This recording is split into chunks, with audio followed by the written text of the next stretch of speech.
समास। आज हम लोग पढ़ेंगे समास। समास में जो है आज समास और उसकी भेदों का हम लोग पूर्ण विवरण पढ़ेंगे एग्जाम्पलों के साथ, उदाहरणों के साथ। तो ये एग्जाम में भी बहुत अच्छे तरह से पूछे जाते हैं, चाहे वो मैट्रिक का एग्जाम हो या फिर इंटरमीडिएट का एग्जाम हो या फिर किसी तरह कंपटीशनल का एग्जाम में समास से निश्चित क्वेश्चन आते हैं। तो हम लोग विशेष तौर पर आज समास पढ़ेंगे। समास दो या दो से अधिक पदों के मिल से, दो या फिर दो से अधिक पदों को एक साथ मिलाने के बाद बने पद को हम क्या कहते हैं? समास कहते हैं। यदि दो या दो से अधिक पदों को एक साथ यदि जोड़ दिया जाए तब उसे हम क्या कहते हैं? समास कहते हैं। यहां पर हमने एक एग्जाम्पल रखे हैं, बहुत अच्छा एग्जाम्पल है, राज पुरुष। तो यहां पर देखिए राज अलग हो गया और पुरुष अलग हो गया। राज और पुरुष, राज को और पुरुष को दोनों के जोड़ देने के बाद एक साथ जब जोड़ दिया गया तब क्या बनते हैं?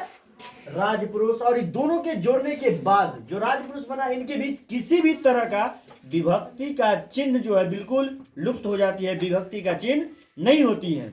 जब अलग अलग में यदि है तो उसमें विभक्तियां हैं, दोनों की अर्थ अलग अलग है, राज का भी अर्थ अलग है, पुरुष का भी अर्थ है, लेकिन दोनों को एक साथ जब जोड़ दिया गया तो दोनों का क्या हुआ कि उसका विभक्तियां चिन्ह समाप्त हो जाती है। समास के कितने भेद हैं? तो यहां पर हम लोग पढ़ेंगे कि समास के कुल 6 भेद हैं। 6 भेद में हो गया तत्पुरुष समास, कर्मधारय, बहुव्रीहि, द्वंद्व, द्विगु, अव्ययभी भाव। ये 6 समास के अंग हैं, है ना।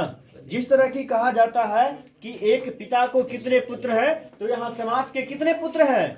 6 पुत्र हैं। बड़ा बेटा का नाम तत्पुरुष, दूसरा का कर्मधारय, तीसरा का बहुव्रीहि, चौथा का द्वंद्व और पांचवा का द्विगु और छठा का हो गया अव्ययभी भाव। यानी समास आधा दर्जन का बाप है। कितने? आधा दर्जन, यानी 6 बच्चे का बाप कौन है? समास। समास का कुल 6 भेद है। अब यहां पर है तत्पुरुष समास। तत्पुरुष समास में कहता है पहला पद जो है इसका प्रायः संज्ञा होता है। प्रथम पद जो होगा इसका संज्ञा होगा या विशेषण भी हो सकता है।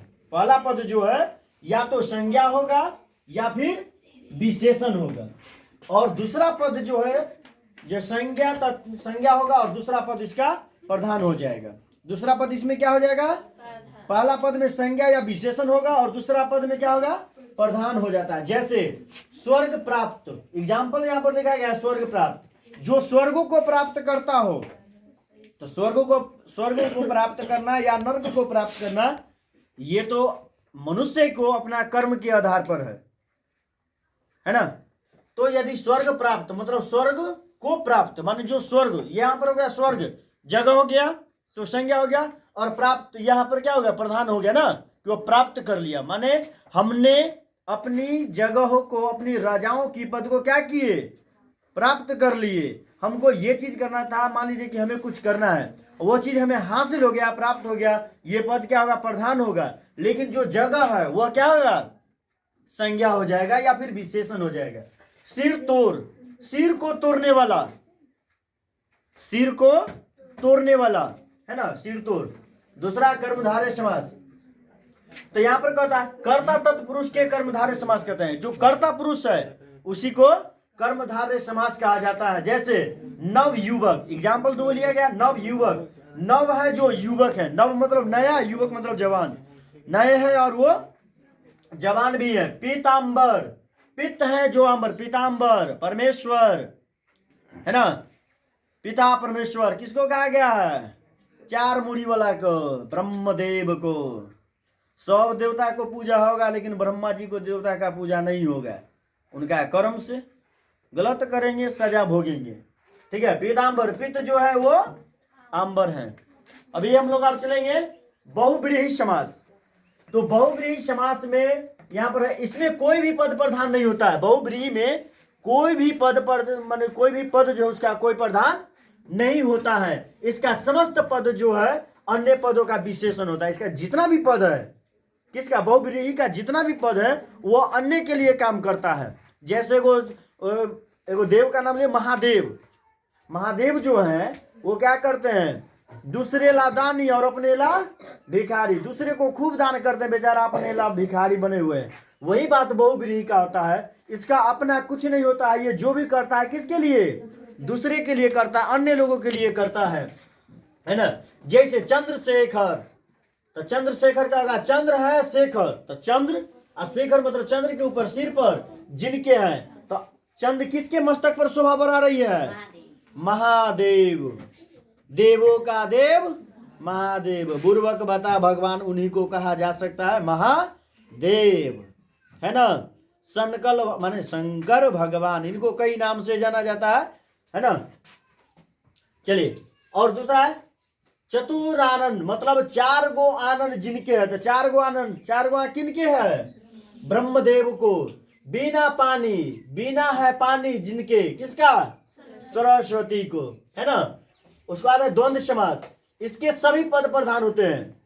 द्वंद्व में क्या होता है, सब पद प्रधान होता है। ये दूसरे के लिए नहीं करता है, बहुव्रीहि दूसरे के लिए करता है, लेकिन द्वंद्व सब कुछ अपने लिए करता है, ये दूसरे के लिए कभी नहीं करता है। तो इसमें सभी पद क्या होता है, प्रधान होता है ना। योजक अव्यय इसका लोप हो जाता है, ये दूसरे के अर्थ को यह क्या करता है, समाप्त कर देता है। जैसे हाथ पांव, तो हाथ भी मेरा अपने लिए है, पांव भी मेरे अपने लिए है। माता पिता, पिता पुत्र, दाल रोटी, पाप पुण्य, भाई बहन, नाना नानी, दादा दादी, चाचा चाची, जो भी होगा, है ना, ये सब हो गया। द्विगु समास, जिस समास को संख्यावाचक द्वारा गिनती किया जाता हो, जिसमें संख्या का बोध दिलाता हो, क्या कहलाएगा, द्विगु समास कहलाता है। जैसे त्रिलोक, तो त्रिलोक का मतलब क्या होता है, जो तीनों लोक का मालिक हो उसे त्रिलोक कहा जाता है।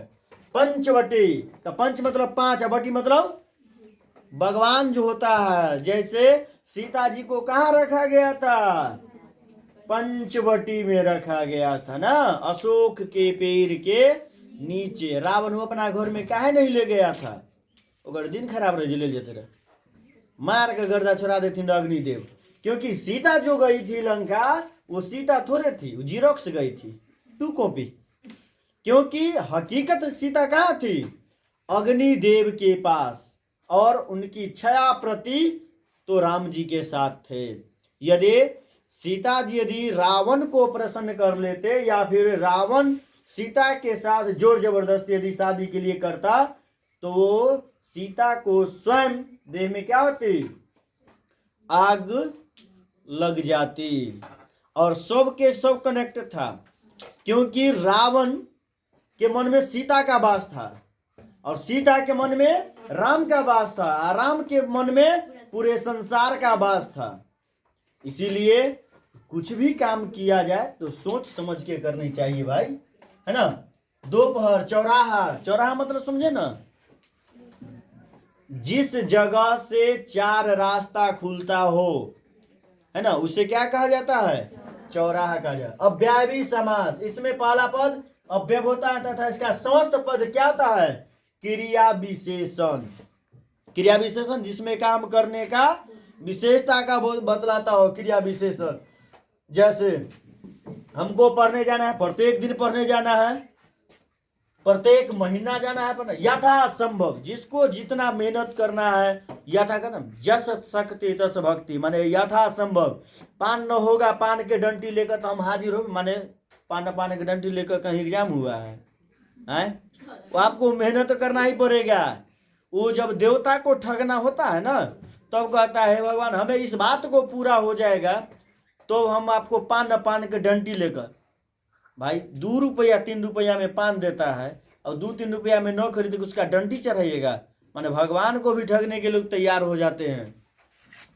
यथासंभव, बेकाम, जो कोई काम का नहीं हो वो क्या हो जाएगा, बेकाम हो जाएगा। यथाशक्ति तथा भक्ति, जितना शक्ति होगा उतना काम होगा। ओके।